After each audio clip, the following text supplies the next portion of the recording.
Hey guys, welcome back to my channel, and if you're here for the very first time, then hello, my name is Yashita and I make a lot of different kinds of videos, but today's video is going to be a bit different because it is for the very first time that I'm doing a sit down video. I think it is for the very first time. Yes, it is for the very first time that I am doing a sit down video on my channel, and it is about my college. I have recently got admission into the Shri Ram College of Commerce in the course BCom Honors. So first of all, let me tell you guys कि मैं इतनी खुश हूँ because I got into my dream college. Yes, I am really happy. But क्योंकि मैं यहाँ तक पहुँच गई हूँ, तो it's my responsibility to tell you guys that what was the process and how was the process.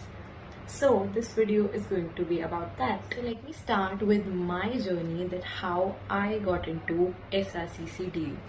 So first of all, मेरा हमेशा से बहुत क्लियर था कि मेरे को CA नहीं करनी है. I don't have to do CA.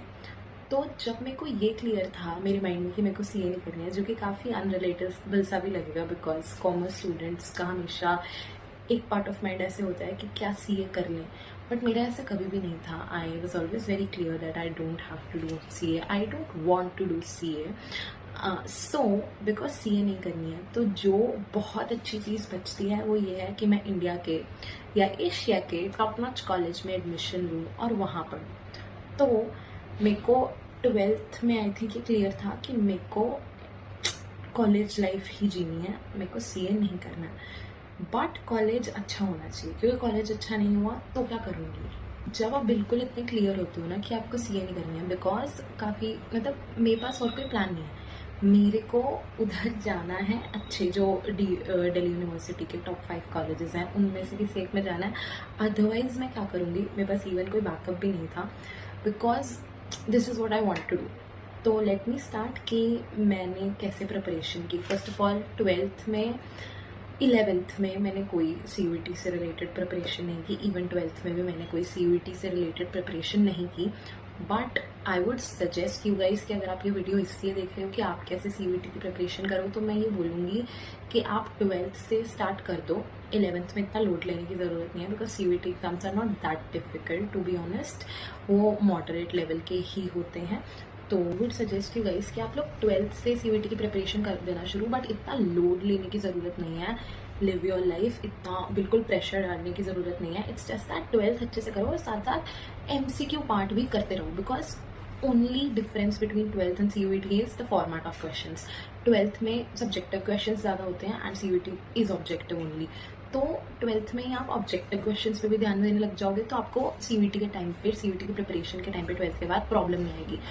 Another thing I would like to suggest कि NCERT रीडिंग शुरू कर दो, बिकॉज हमारे स्कूल टीचर्स हमें अलग अलग ऑथर्स की बुक्स सजेस्ट करते हैं जो हम पढ़ते हैं. बट NCERT रीडिंग ज़रूर लेना, because CUET is properly NCERT based. NCERT से बाहर बहुत रेयर क्वेश्चन आएगा, बहुत रेयर. प्लस मैं ये चीज़ सजेस्ट करूँगी कि आप लोग किसी कोचिंग पे जाने की जगह सेल्फ स्टडी पे फोकस करो, बिकॉज मैंने एक कोचिंग ली थी. I would not take the name of the organisation.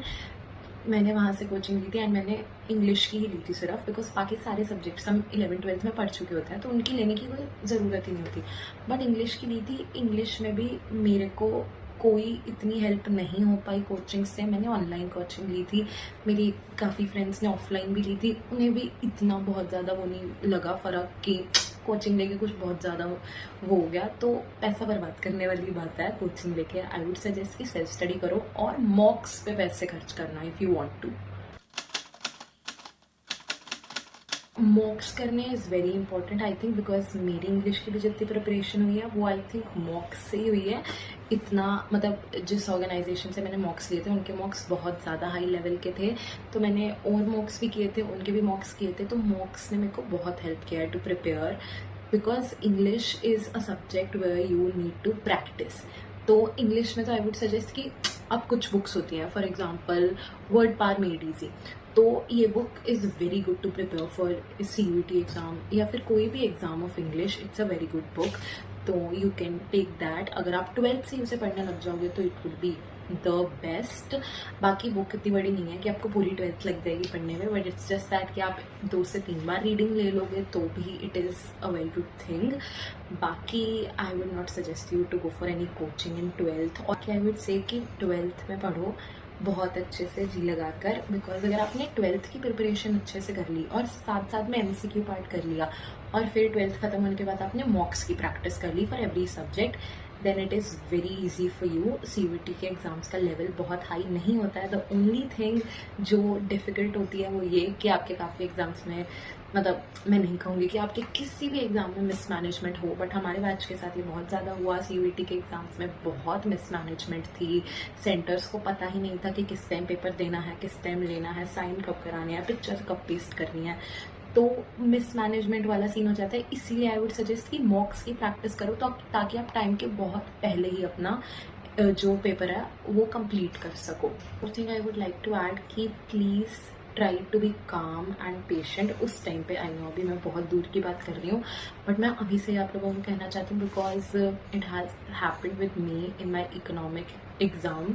Economic CUET exam में मेरे साथ सेंटर पे बहुत सारी चीज़ें हो गई थी। बिकॉज ऑफ माई मिस्टेक मैं बहुत ज़्यादा अपने माइंड में स्टेबल नहीं थी, बिकॉज बहुत कम टाइम मिलता है आपको प्रिपरेशन के लिए। बैक टू बैक एग्जाम्स होते हैं, एक दिन में 2 पेपर होते हैं, तो कैसे तैयारी करनी है पता ही नहीं होता है, बट वो कर लेते हो अगर आप काम रहोगे तो। मैं पेन ले जाना भूल गई सेंटर में, और किसी बच्चे के पास नहीं था मेरी क्लास में, I don't know how, extra pen teacher के पास भी नहीं था, तो फिर वो मेरे को बाहर से लाना पड़ा। आई डोंट नो कैसे वैसे तो लाई, मेरी पिक्चर्स गुम कर दी टीचर्स ने क्लास में, वो पिक्चर्स भी। तो इट वॉज रियली मिसमैनेज्ड। काम रहो, आप अपने माइंड को एक पीस में रखो। आई नो उस टाइम पे ये बहुत मुश्किल होता है, इवन मेरे लिए भी बहुत मुश्किल था, बट अगर आप वो करने में पॉसिबल होते हो तो you can crack the paper. मॉक्स की इतनी प्रैक्टिस कर लो कि अगर आपको 10 मिनट भी मिलते हैं तो भी आप पेपर पूरा कराओगे। इतनी, मतलब मैं ओवर एग्जैजरेट कर रही हूँ, but yes, do practice मॉक्स a lot. बाकी talking about my experience in Shri Ram College of Commerce, I can make a separate video on that, but अभी मुझे इतना टाइम हुआ नहीं है कि मैं बोलूँ कुछ। बाकी मतलब it is quite overwhelming to be honest। यहाँ पे सर्वाइव करना is quite difficult।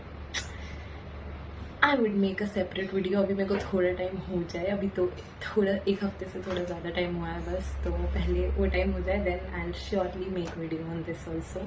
बाकी I think that is pretty much it for this video. If you guys have any other questions, please do drop your questions in the comment section. I would surely answer your doubts and maybe make a video on that, because अगर वो कुछ बड़ा doubt हुआ तो मैं उस पर video भी बना सकती हूँ, because ये वाली वीडियो भी one of you guys suggested to make from a mini vlog of SRCC. So yes, if you guys have any doubt related to preparation, कौन सी बुक से पढ़े, कैसे पढ़े, वैसे मैंने बता दिया कि NCERT ब्लाइंडली फॉलो कर लो, कुछ नहीं बाहर आएगा NCERT से। बाकी किसी भी टॉपिक पे, किसी भी चीज़ से related if you guys have any doubt, please make sure that you do write it in the comment box. So yeah, that was it for today's video. I hope कि मैं आप लोगों की थोड़ी सी भी हेल्प कर पाई होंगी इस वीडियो के थ्रू, आप लोगों को कुछ भी इन्फॉर्मेटिव पता लगा होगा। बाकी please do like, share and subscribe. Share कर देना वीडियो को, ताकि आपके भी फ्रेंड्स को भी पता लगे कि कैसे प्रिपरेशन करनी है CUET की, और इंसाइट्स मिले। And yes, I think that's all for the video. Like करना अगर कुछ भी अच्छा लगा उस वीडियो में, तो subscribe to the channel for more videos, press the bell icon. Bye.